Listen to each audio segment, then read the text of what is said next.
Hanya band besar-besar seperti Dewa, Kala Project, Gigi, Java Jeff. Nah, Bayu itu masuk dalam grup papan atas itu.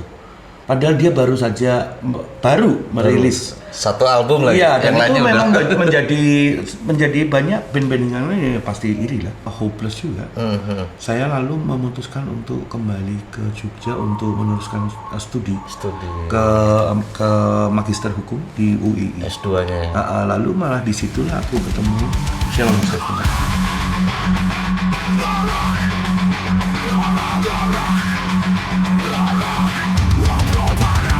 Halo Sobat Rocker, ketemu lagi bareng gua Razi. Di episode kali ini kita goes to Jogja. Jauh loh dari Bekasi. Kita menuju ke museumnya Mas Andi Bayau. Jadi tamu episode kali ini kita adalah seorang keyboardis dari band Bayu, namanya Mas Andi Bayau. Halo. Halo Mas. Apa kabar Mas? Baik, terima kasih sudah mampir ke sini. Iya Mas. Jauh-jauh dari Bekasi. Bekasi, planet lain Mas. Iya. Ya, gimana Mas, sibuk apa? Baik ya, ini di sini aja di Jogja. Aku bikin museum ini untuk Ya edukasi lah. Dan juga ini banyak dipakai untuk sekolah-sekolah musik untuk latihan, untuk lomba online, masterclass. Lalu kemudian ke depan juga nanti kan ada beberapa vendor yang akan kolaborasi lah. Oke. Tapi private ya, nggak buat umum ya? Private. Wow. Sementara ini kan memang Tuh Sobat Rocker, private. Jadi ya sementara ini memang tidak mungkin untuk dibuka umum karena memang infrastrukturnya belum jadi juga. Oke Mas Andi. Iya. Podcast Ngorok ini kan biasanya bahas tentang perjalanan pelaku sejarah musisi-musisi rock 90-an. Pasti nggak jauh-jauh kita akan bertanya itu juga tuh. Pasti ya. Seorang Mas Andi Bayu itu gimana sih perjalanannya? Oh ya, dari aku itu sebetulnya nggak ada sangkut mautnya dengan musik dulunya. Ya? Jadi kan saya kan lahir dari keluarga dokter ya. Bapak ibu Akademisi, saya akademisi juga keluarga dokter. Jadi bapak ibu lalu kakek, Pak D, tante, hampir semuanya dokter semua. Lalu kemudian saya punya adik juga akhirnya juga ada tiga-tiganya dokter.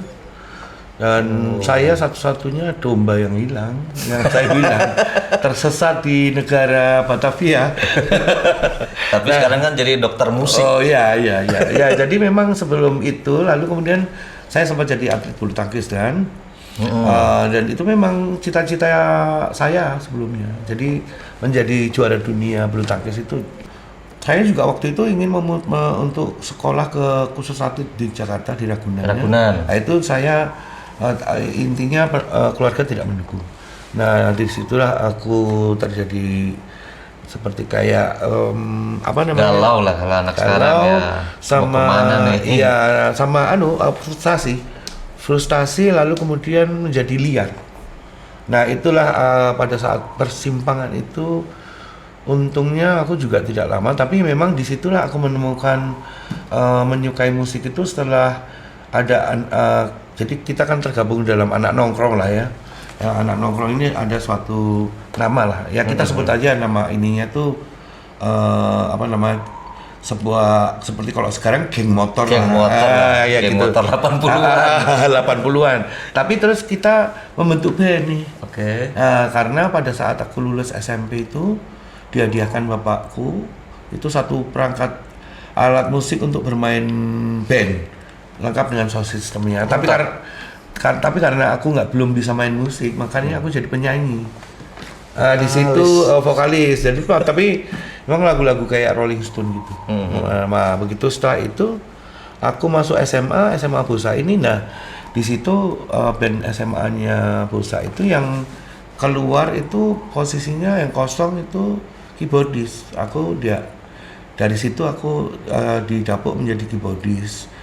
Nah, 87 itu kami menjuarai beberapa festival band DIY festival sampai tahun 89 itu kami ada di podcastnya Arman Maulana, dia menyebutkan tuh festival band di se-Jawa dan Bali di Jogja itu ternyata ya ada Ahmad Dhani, Ada ya, Capung ya. Capung, ada Arman, ada Budi Tohpati, Dalton. Tohpati. Tohpati, Nah dari Jogja betul. tuh SMA aku, SMA Bosa itu. Artinya jurinya waktu itu kan Benz Leo ya. Ya. Jadi memang betul orang-orang yang terpilih. Lalu kemudian kami juga menjuarai waktu itu sempat juara 2 Jarum Vesta, itu jurinya Hari Rusli. Ya maunya di tingkat festival kami menjuarai ya, akhirnya tahun 89 pun saya tahun 88 saya kemudian yang agak out of the box waktu itu tuh aku ngotot minta dibelikan alat-alat MIDI. Nah, alat-alat untuk programming. Programming, Jadi ya. arahnya bukan ngeband lagi. Jadi menjadi arranger. Jadi Arranger, betul. tahun 88 itu saya sudah bercita-cita menjadi arranger. Dan saya dibelikan ada sequencer, Roland MC500, ada sampling itu juga kalau zaman dulu aja harganya 8 juta. Mungkin sekarang ya 80 juta kayak Nord. Harga satu mobil tuh. Ya satu mobil, ya satu mobil. Guys, satu mobil Iya. itu, guys. Ya kalau sekarang ya model Nord. Iya. Nord Stage 4 gitu-gitu dia. Nah, lalu ada D50, ada TR626 itu untuk drum scene-nya. Singkat kata saya bisa memprogram dan akhirnya bisa mencari uang sendiri. Lalu saya memberanikan diri untuk pindah ke Jakarta. Nah, setelah selesai SMA itu setahun 90 tuh saya kemudian sekolah di Indra Lesmana. Indra Lesmana. Kemudian saya ngambilkan 2, jadi jazz, lalu kemudian MIDI programming dengan almarhum Andi Ayunil. Nah dari situ justru aku malah lebih fokus kepada yang programming itu. Lalu kemudian saya bertemu James F. Sunda, seorang pencipta lagu dan produser legend yang lilin-lilin kecil ya.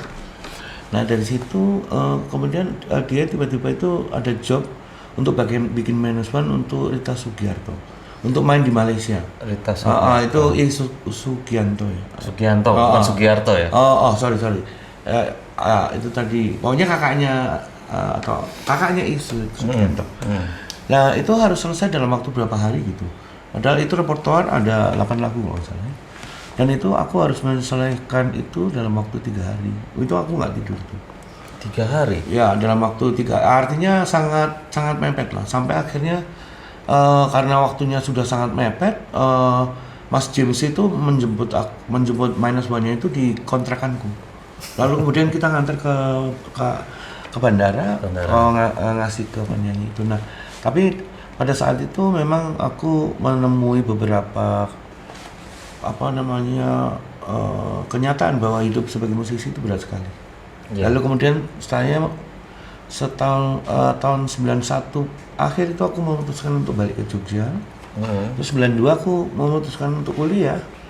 Aku masuk ke Fakultas Hukum waktu itu. Nah pada saat itu malah Mas James mengajak aku untuk ke Jakarta untuk menjadi produser musik untuk Foni Sumelang dan band Premix.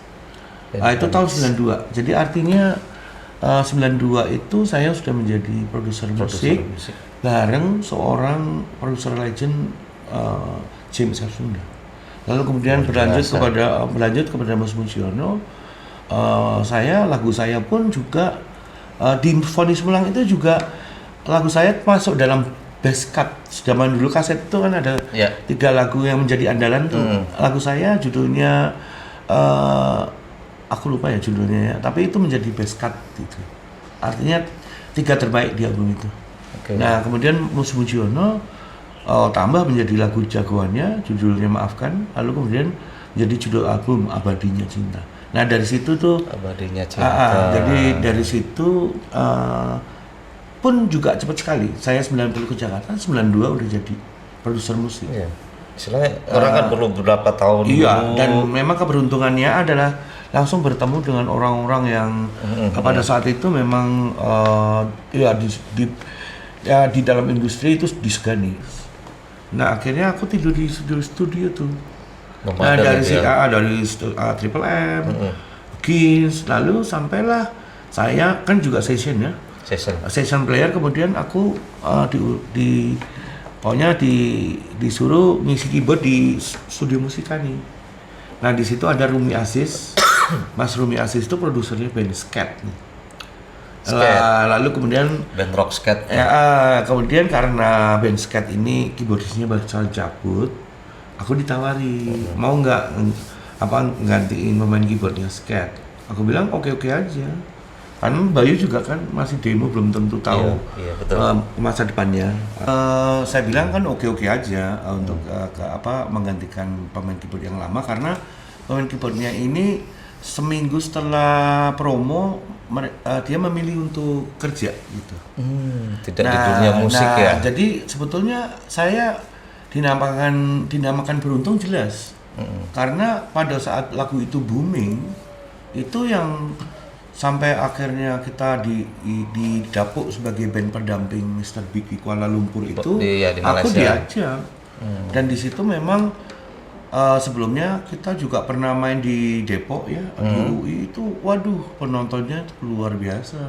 Dan itu sudah aku yang main. Ada juga di 21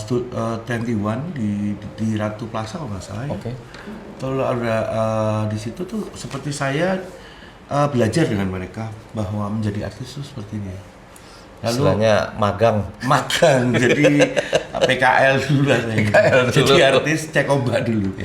Ya, tapi dari situ saya belajar bahwa bagaimana komunikasi, dan kami itu sangat dekat karena memang tiap hari ketemu. Dan karena memang saya kan dulu nomaden ya. Jadi tidurnya di studio. Rumahnya banyak dulu. Tapi karena waktu rumahnya banyak, studio Triple M, Gins gitu ya. Nah begitu diajak ke studionya Mas Redinur waktu itu, MPR ya.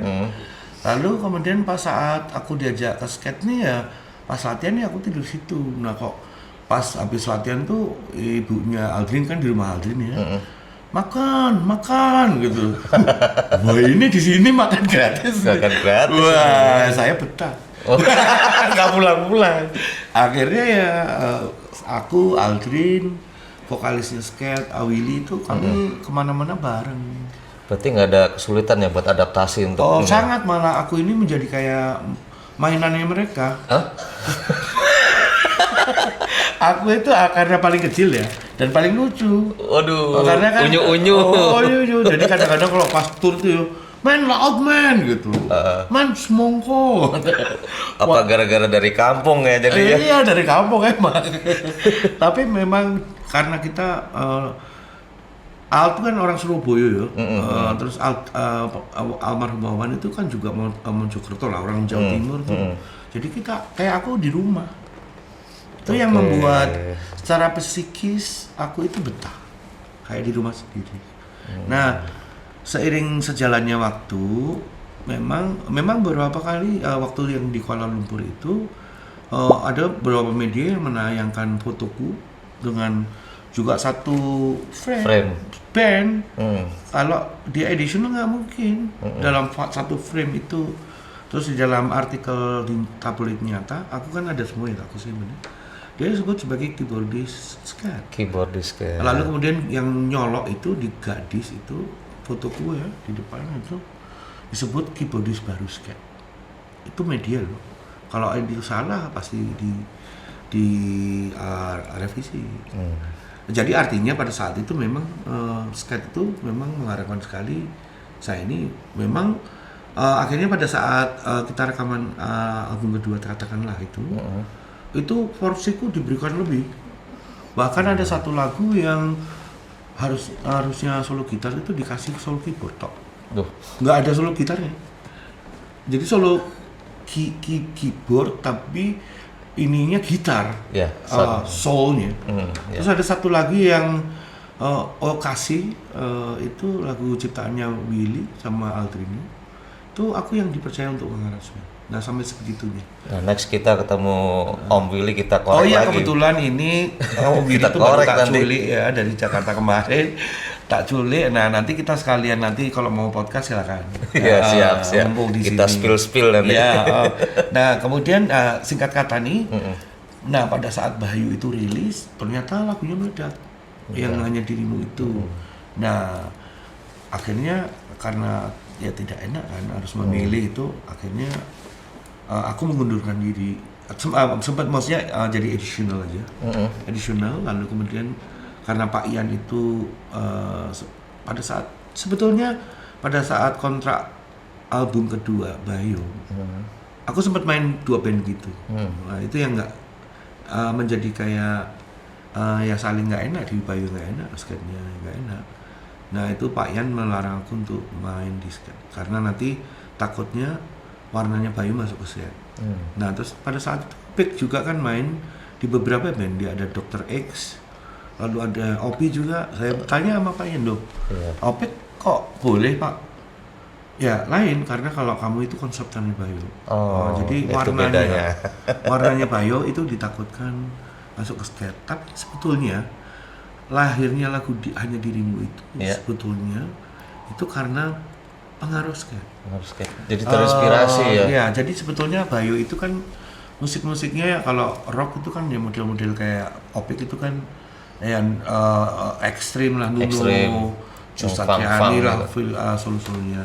Lalu kemudian kalau lagu-lagu ininya yang ciptaanku tuh arahnya ke Toto, yang model-model progresif lah.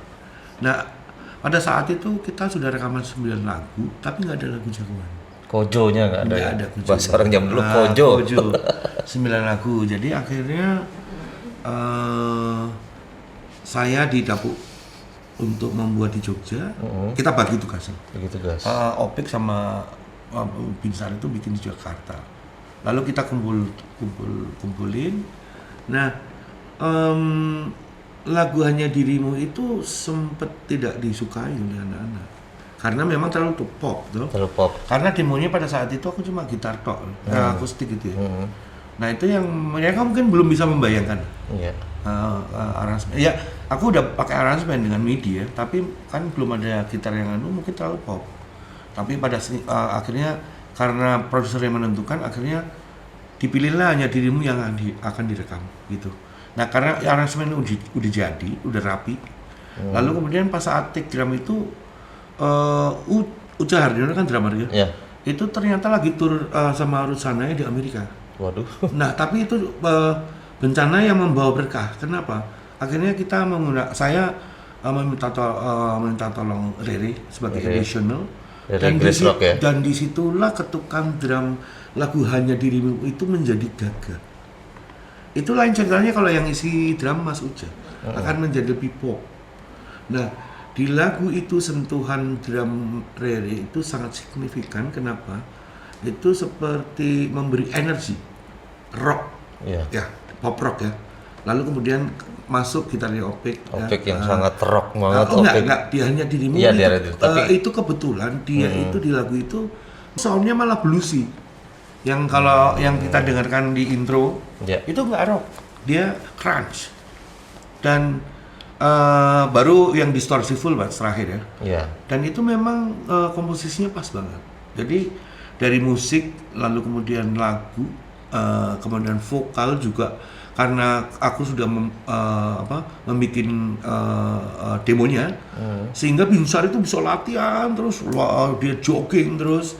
Pada saat take itu Binsar itu performanya luar biasa. Itu suara Bataknya dia betul-betul jernih sekali.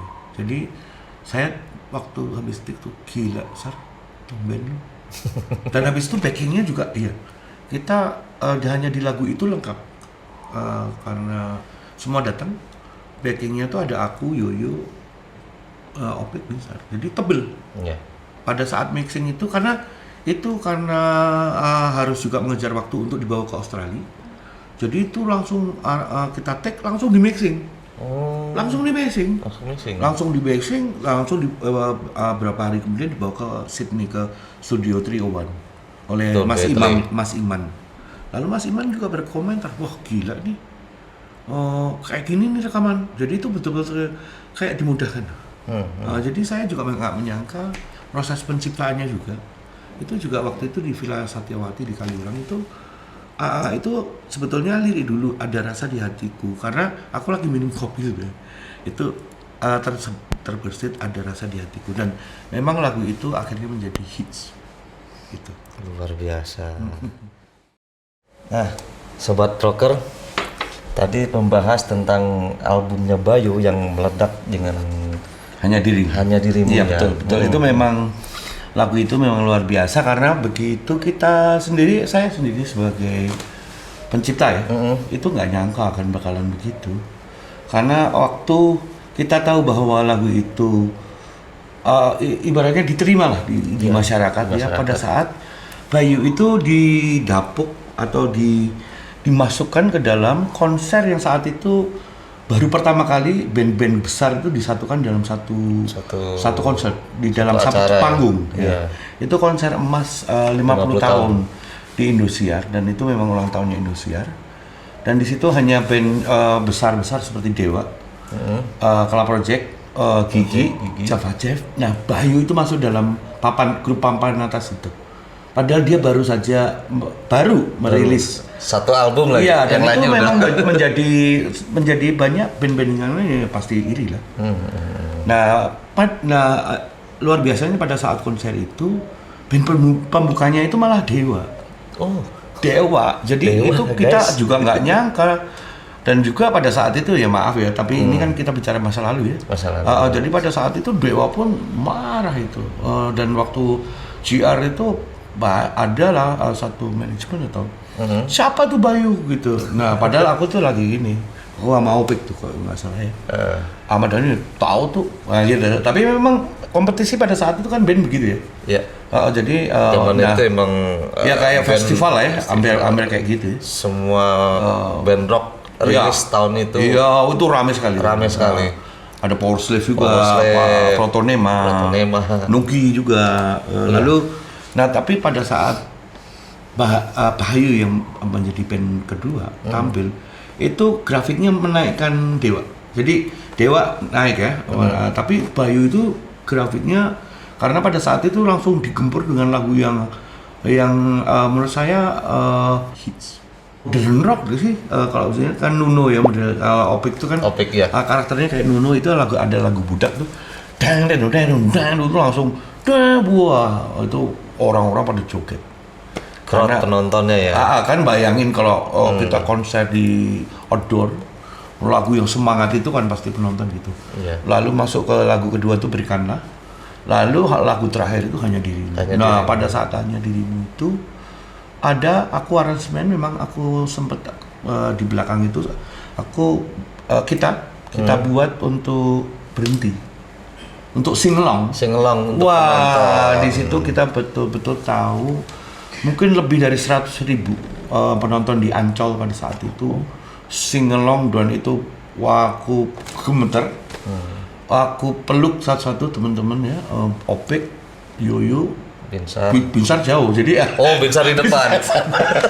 Jadi gue tinggalin gitu aja. Oke. Dan itu gemetar sekali dan saya terharu dan sempat berkaca-kaca lah. Iya. Saya sebagai pencipta lah, itu merasa sangat bangga lah. Dan pada pada saat itu lalu lanjut kami cukup asik untuk diundang manggung kemana-mana sehingga lupa untuk membuat album kedua. Singkatnya anak band biasa gitu. Jadi akhirnya malah akhir tahun 96 kita baru masuk studio lagi. Nah, di sini memang ada perubahan-perubahan yang konsep yang daripada album pertama. Singkat kata, album itu tidak sesukses yang Hanya Dirimu itu. Nah, sehingga itu pun dirilisnya sekitar 97 akhir. Nah, kemudian 98 itu kerusuhan Mei. Kerusuhan Mei itu yang membuat akhirnya semua perusahaan atau usaha bisnis di Indonesia itu tiarap. Nah, itu akhirnya saya pada tahun itu memutuskan, kan saya juga hopeless juga. Saya lalu memutuskan untuk kembali ke Jogja untuk meneruskan studi ke Magister Hukum di UII. S2-nya ya. Lalu malah disitulah aku ketemu Sheila On 7 tadi. Nah, pada saat Sheila On 7 rekaman, itu kan sebelumnya itu kan dia besar di radio Ciindi di Jeronimo. Nah, kebetulan kampusku itu sama Jeronimo itu dekat. Jadi waktu aku pas mau ke kampus atau pulang dari kampus, aku ketemu tuh kakak kelasku itu road manajernya Sheila. Dia bilang nih anak-anak pada rekaman ke Jakarta nih, kamu bantuin. Aku bilang ya denger dulu gitu. Aku dengerin memang ada sesuatu gitu. Lalu kemudian ya udah oke gitu aku. Tapi ini kita nggak ada budget kata mereka. Ya udah aku bilang kamu beliin aku tiket kereta api aja pulang pergi. Yeah. Lalu kemudian aku isi ada berapa lagu ya? Ada kita, Anugerah Terindah, Rani dan itu juga aku isi selonya. Tapi ternyata Eros itu nggak srek lah soundnya. Lalu tapi mungkin karena nggak enak ya sama aku nggak bilang gitu. Nah tapi pas aku udah balik dia bilang ke Pak Yan, lalu Aminah Tokosin itu dia dihadirkan untuk maksudnya mau mengisi selo. Tapi Mas Amin Noto itu dikiranya nyiapin soundnya toh. Jadi akhirnya dia pinjamkan keyboard, sampling, Ensoniq atau apa, ditinggal dia. Lalu, akhirnya Eros yang main. Yang selonya, iya. Tapi sebelumnya kan aku udah main ya.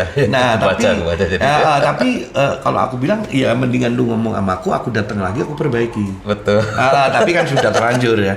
Tapi pada saat itu memang lagu kita itu juga pengisian aku itu memberi warna betul. Yeah. Contoh ya seperti Anugerah Terindah itu hanya 2 chord, tapi 2 chord itu menjadi megah itu karena pengisian string ya. String. Lalu kemudian mewah ya. Lagunya itu menjadi hidup gitu. Menurut bahasanya Eros itu lebih dari ekspektasinya dia. Lalu lagu kita itu juga pengisian aku itu memberi warna vintage 70-an. Itu tuh sebenarnya sound kayak lagu If yang tanpa sadar itu ke vintage 70-an. Apalagi soundnya Anton saat itu kan buduk-buduk kan. Bukan saya yang ngomong. Emang Anton seneng dia arah ininya soundnya tuh yang deep ya. Nah, akhirnya membentuk sebuah sound vintage di situ. Lalu kemudian video klipnya ditambah lagi. Nah, akhirnya terbentuklah Blueprint Sheila.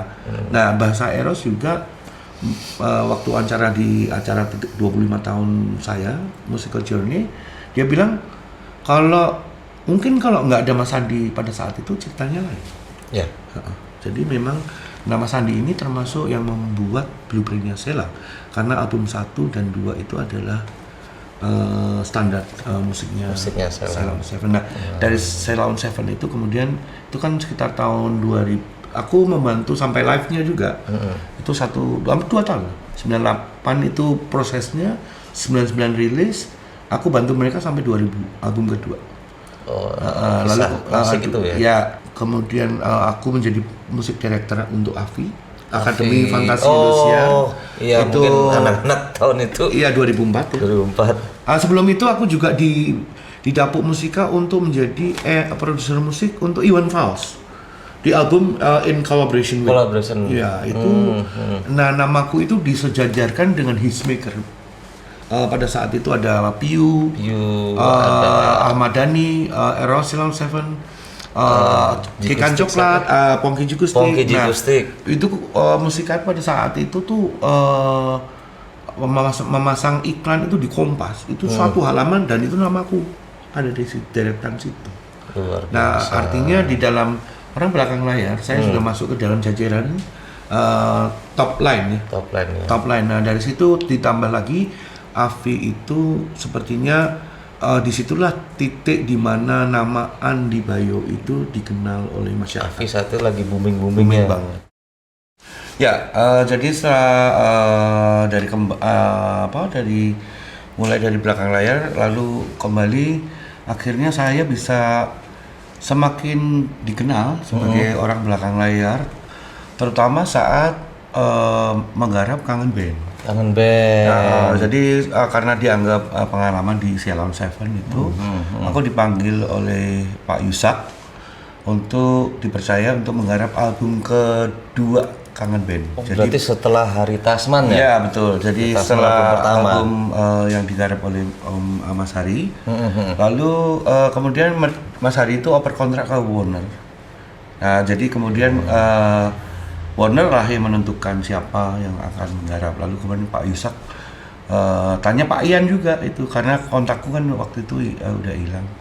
Aku sempat terkonek dengan Pak Yusak itu waktu menggarap albumnya almarhum Utaliku Mahua. Nah dari situ aku bisa membuktikan bahwa di tanganku itu warna Kangen Band itu semakin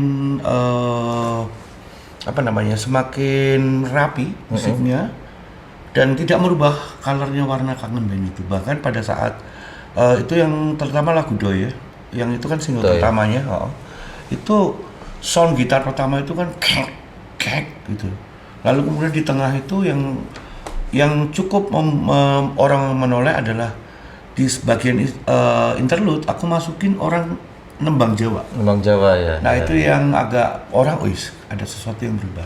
Lalu kemudian lalu lanjut ke single Kembali Pulang, yang paling meledak ya Yolanda itu yang paling meledak. Kamu di mana? Kamu di mana? Nah, lalu kemudian album ke selanjutnya ada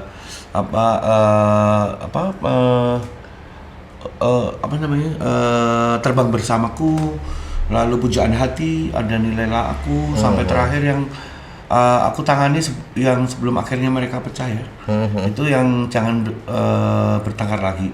Itu anehnya album Jangan Bertengkar Lagi itu di TikTok sekarang baru ramai. lagi booming saat sekarang. Jadi memang itu album baru di servis radio 1 minggu. Andika sama Izzy itu sekolah dan memang pada saat itu memang kita ya cukup kaget ya. Tapi memang dari album itu pada saat dia meledak lagi di saat kemarin di TikTok itu posisi aku di dalam kontrak itu produser. Nah jadi memang aku produser arranger juga yang main ya. Lalu kemudian yang penting ini semua kan based on kontrak. Jadi yang kadang orang-orang miss itu kalau musisi itu adalah uang di depan. DP? Ya pokoknya musisi itu biasanya pokoknya udah uang dulu gitu.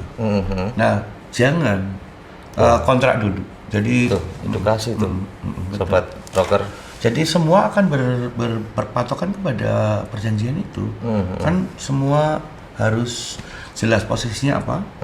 Dalam royalti itu yang dilindungi undang-undang adalah sebagai komposer. Itulah hak cipta ya. Kemudian ada namanya hak terkait. Nah, dari karya cipta ini kemudian dieksploitasi menjadi karya rekam. Lalu inilah menjadi sound recording right yang dimiliki oleh label. Nah, lalu kemudian yang menyanyikan karya cipta ini kan ada performer ya. Nah ini artis. Nah ini bisa juga pemain. Jadi pemain yang isi gitar. Makanya di dalam performing right itu seorang musisi itu dapat royalti di LMK untuk musisi. Contoh Papri atau kalau sebagai komposer di WAMI ya. Nah kalau produser itu ada yang Aspindo. Nah kebetulan, untuk orang kita dapat royalti itu harus masuk ke dalam anggota menjadi LMK itu, Lembaga Manajemen Kolektif. Nggak bisa royalti itu ditagih secara langsung karena undang-undangnya belum dirubah. Jadi kalau kita bicara tentang direct license, itu undang-undangnya harus dirubah dulu. Harus mereka ketemu dulu, tapi memang undang-undang itu pasti bermasalah karena memang lalu timbul ada aksi yang Ahmad Dhani PU itu, artinya memang bermasalah dong. Nah itulah para pihak itu, kemudian pemerintah tentunya di sini memfasilitasi, lalu mendengarkan apa yang menjadi masalah, lalu kemudian memperbaiki undang-undang itu. Sehingga ke depan undang-undang hak cipta kita akan bisa melindungi Para musisi, pelaku. para pelaku. Nah itu poinnya. Nah setelah saya merasa aman di dalam finansial karena dia itu terus Berjalan terus ya. akhirnya saya bebas berkarya. Nah, Oke. nah kemudian pada tahun 2017 waktu itu saya dikirim ke Amerika ke NAMM Show, saya rekaman yang suatu musik yang aneh gitu. Menurut saya aneh karena begitu saya setelah 25 tahun musical journey itu Iya, berkarya itu. seperti saya berubah tapi saya belum tahu gitu ini apa gitu. Nah gitu akhirnya saya rekam ke Amerika karya Java War itu. Java War ya. Lalu kemudian sebelumnya ada Sea of Love itu juga itu genre musik yang saya itu dulu impikan menjadi seorang jazzer. Itu ternyata terrealisasi, lalu kemudian dapat nominasi AMI Award untuk jazz terbaik dan karya produksi instrumental terbaik. Instrumen. Lalu Sunrise as Borobudur itu aku kolaborasi dengan band Zenland dari Amerika, itu juga dapat nominasi jazz terbaik. Nah Java War ini juga berturut-turut tuh 2018 nominasi karya produksi progresif terbaik. Luar biasa ya perjalanan karirnya Om Andi. Iya. Nah, aku melihat itu justru titik balik Mas Andi itu berada di sini gitu. Dan aku ingin validasi. Iya. Jadi mendengar kabar dan melihat perjalanan Mas Andi setelah dari Amerika gitu kan. Itu ternyata banyak membawa perubahan. Betul.